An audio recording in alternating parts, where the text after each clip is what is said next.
Karate ಯಾವುದೇ ಆಯುಧವಿಲ್ಲದೆ ಕೈ ಕಾಲುಗಳ ಮೂಲಕ ಹೋರಾಟ ಮಾಡುವ ಯುದ್ಧ ತಂತ್ರಕ್ಕೆ ಕರಾಟೆ ಎಂದು ಕರೆಯುತ್ತಾರೆ. ಈ ಯುದ್ಧದ ಕಲೆಯನ್ನು ಮೊದಲು ಜಪಾನ್ ದೇಶದಲ್ಲಿ ಪ್ರಾರಂಭಿಸಲಾಯಿತು. ಕರಾಟೆಯನ್ನು ಪ್ರಾರಂಭಿಸುವ ಮೊದಲು ನಮಸ್ಕರಿಸಿ ನಂತರ ಪ್ರಾರಂಭಿಸಲಾಗುತ್ತದೆ. ಕರಾಟೆಯಲ್ಲಿ ನಮಸ್ಕರಿಸುವ ವಿಧಾನ. ಕರಾಟೆಯಲ್ಲಿ ನಮಸ್ಕರಿಸುವುದನ್ನು ಬೋ ಎಂದು ಕರೆಯುತ್ತಾರೆ. ನಮಸ್ಕರಿಸುವಾಗ ಅನುಸರಿಸಬೇಕಾದ ಹಂತಗಳು ಈ ಕೆಳಗಿನಂತಿವೆ. ಎರಡೂ ಕಾಲುಗಳು ಭುಜಕ್ಕೆ ನೇರವಾಗಿ ಇರುವಂತೆ ನಿಲ್ಲಬೇಕು. ಎರಡೂ ಕೈಗಳು ಮುಷ್ಟಿ ಹಿಡಿದು ಮುಮ್ಮುಖವಾಗಿ ಭುಜಕ್ಕೆ ನೇರವಾಗಿ ಹಿಡಿದಿರಬೇಕು. ತಲೆಯನ್ನು ಹಾಗೂ ಬೆನ್ನನ್ನು ಬಾಗಿಸಿರಬೇಕು. ಎರಡೂ ಕಾಲುಗಳು ಜೋಡಿಸಿರಬೇಕು. ಕೈಗಳು ಕಾಲುಗಳ ಹತ್ತಿರ ಹಿಡಿದಿರಬೇಕು. ನಂತರ ಎರಡೂ ಕೈಗಳನ್ನು ಮೇಲೆ ಎಕ್ಸ್ ಆಕಾರದಲ್ಲಿ ಹಿಡಿದು ನಂತರ ಸಾಮಾನ್ಯ ನಿಲುವಿಗೆ ಬರಬೇಕು.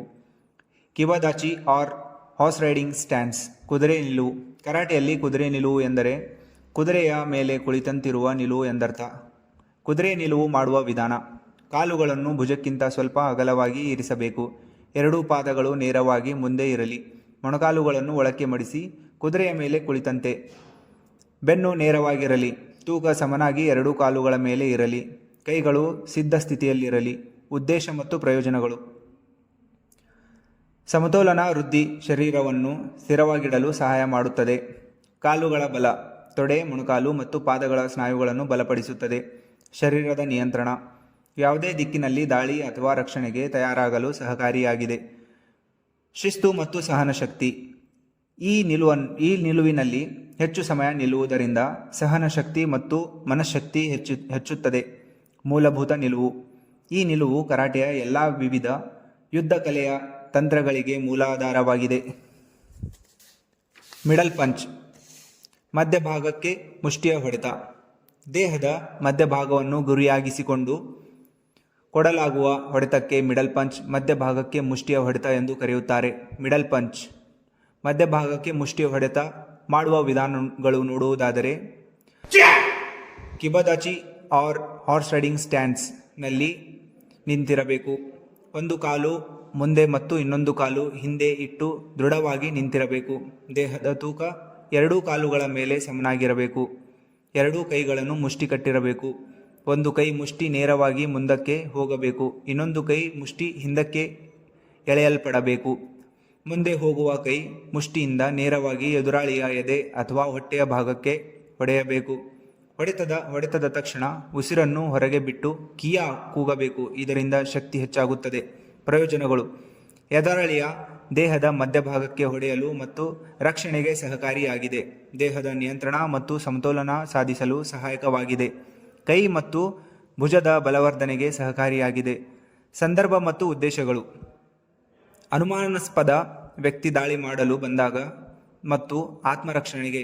ಎದುರಾಳಿಯ ಪ್ರಹಾರವನ್ನು ನಿಲ್ಲಿಸಲು. ಮಾಡಬಾರದ ತಪ್ಪುಗಳು. ಬಲಹೀನರು, ವೃದ್ಧರು, ಮಕ್ಕಳ ಮುಂದೆ ಬಳಸಬಾರದು. ಅಗತ್ಯ ಸಂದರ್ಭದಲ್ಲಿ ಅಲ್ಲದೆ ವಿನಾಕಾರಣ ಅನ್ಯರಿಗೆ ತೊಂದರೆ ಕೊಡಲು ಬಳಸಬಾರದು. ಅಪ್ಪರ್ ಪಂಚ್, ಮೇಲ್ಭಾಗಕ್ಕೆ ಮುಷ್ಟಿಯ ಹೊಡೆತ ಅಥವಾ ಮೇಲ್ಮುಷ್ಟಿ ಹೊಡೆತ. ದೇಹದ ಮೇಲಿನ ಭಾಗವನ್ನು ಗುರಿಯಾಗಿಸಿಕೊಂಡು ಕೊಡಲಾಗುವ ಹೊಡೆತಕ್ಕೆ ಅಪ್ಪರ್ ಪಂಚ್, ಮೇಲ್ಭಾಗದಕ್ಕೆ ಮುಷ್ಟಿಯ ಹೊಡೆತ ಅಥವಾ ಮೇಲ್ಮುಷ್ಟಿ ಹೊಡೆತ ಎಂದು ಕರೆಯುತ್ತಾರೆ. ಅಪ್ಪರ್ ಪಂಚ್ ಮೇಲ್ಭಾಗಕ್ಕೆ ಮುಷ್ಟಿಯ ಹೊಡೆತ ಅಥವಾ ಮೇಲ್ಮುಷ್ಟಿ ಹೊಡೆತ ಮಾಡುವ ವಿಧಾನಗಳು. ಎರಡೂ ಕೈಗಳನ್ನು ಮುಷ್ಟಿ ಕಟ್ಟಿರಬೇಕು. ಒಂದು ಕೈ ಮುಷ್ಟಿ ಮೇಲ್ಮುಖವಾಗಿ ನೇರವಾಗಿ ಮುಂದಕ್ಕೆ ಹೋಗಬೇಕು. ಇನ್ನೊಂದು ಕೈ ಮುಷ್ಟಿ ಹಿಂದಕ್ಕೆ ಎಳೆಯಲ್ಪಡಬೇಕು. ಮುಂದೆ ಹೋಗುವ ಕೈ ಮುಷ್ಟಿಯಿಂದ ನೇರವಾಗಿ ಎದುರಾಳಿಯ ತಲೆಯ ಅಥವಾ ಮೂಗಿನ ಭಾಗಕ್ಕೆ ಹೊಡೆಯಬೇಕು. ಹೊಡೆತದ ತಕ್ಷಣ ಉಸಿರನ್ನು ಹೊರಗೆ ಬಿಟ್ಟು ಕಿಯಾ ಕೂಗಬೇಕು. ಇದರಿಂದ ಶಕ್ತಿ ಹೆಚ್ಚಾಗುತ್ತದೆ. ಆಗುವ ಪ್ರಯೋಜನಗಳು ನೋಡುವುದಾದರೆ, ಎದುರಾಳಿಯ ತಲೆಯ ಮೂಗಿನ ಭಾಗಕ್ಕೆ ಹೊಡೆಯುವುದರಿಂದ ಎದುರಾಳಿಗೆ ಹೆಚ್ಚಿನ ನೋವು ಕೊಡಬಹುದಾಗಿದೆ. ಇದು ಸ್ಪರ್ಧೆಗಳಲ್ಲಿ ಮೂಲತಂತ್ರವಾಗಿದೆ. ದೇಹದ ನಿಯಂತ್ರಣ ಮತ್ತು ಸಮತೋಲನ ಸಾಧಿಸಲು ಸಹಾಯಕವಾಗಿದೆ. ಆತ್ಮವಿಶ್ವಾಸ ಹೆಚ್ಚಿಸುತ್ತದೆ. ಸಂದರ್ಭ ಮತ್ತು ಉದ್ದೇಶಗಳು ನೋಡುವುದಾದರೆ, ಅನುಮಾನಾಸ್ಪದ ವ್ಯಕ್ತಿ ದಾಳಿ ಮಾಡಲು ಬಂದಾಗ ಮತ್ತು ಆತ್ಮರಕ್ಷಣೆಗೆ. ಎದುರಾಳಿಯ ಪ್ರಹಾರವನ್ನು ನಿಲ್ಲಿಸಲು. ಮಾಡಬಾರದ ತಪ್ಪುಗಳು. ಬಲಹೀನರು, ವೃದ್ಧರು, ಮಕ್ಕಳ ಮುಂದೆ ಬಳಸಬಾರದು. ಅಗತ್ಯ ಸಂದರ್ಭದಲ್ಲಿ ಅಲ್ಲದೆ ವಿನಾಕಾರಣ ಅನ್ಯರಿಗೆ ತೊಂದರೆ ಕೊಡಲು ಬಳಸುವುದು. ಲೋವರ್ ಪಂಚ್, ಕೆಳಮುಷ್ಟಿ ಹೊಡೆತ. ಎದುರಾಳಿಯು ಕೆಳಗೆ ಬಿದ್ದಾಗ ಮತ್ತು ಕೆಳಗೆ ಬೀಳಿಸಿ ಕೊಡಲಾಗುವ ಹೊಡೆತಕ್ಕೆ ಲೋವರ್ ಪಂಚ್, ಕೆಳಮುಷ್ಟಿ ಹೊಡೆತ ಎಂದು ಕರೆಯುತ್ತಾರೆ. ಲೋವರ್ ಪಂಚ್ ಕೆಳಭಾಗಕ್ಕೆ ಮುಷ್ಟಿಯ ಹೊಡೆತ ಅಥವಾ ಕೆಳಮುಷ್ಟಿ ಹೊಡೆತ ಮಾಡುವ ವಿಧಾನಗಳು. ಎರಡೂ ಕೈಗಳನ್ನು ಮುಷ್ಟಿ ಕಟ್ಟಿರಬೇಕು. ಹೊಡೆಯುವ ಕೈ ಕೆಳಮುಖವಾಗಿರಬೇಕು. ಎದುರಾಳಿಯ ಕೆಳಕ್ಕೆ ಬಿದ್ದಾಗ ಅಥವಾ ಕೆಳಗೆ ಬೀಳಿಸಿ ಹೊಡೆಯಬೇಕು. ಹೊಡೆತದ ತಕ್ಷಣ ಉಸಿರನ್ನು ಹೊರಗೆ ಬಿಟ್ಟು ಕಿಯಾ ಕೂಗಬೇಕು. ಇದರಿಂದ ಶಕ್ತಿ ಹೆಚ್ಚಾಗುತ್ತದೆ.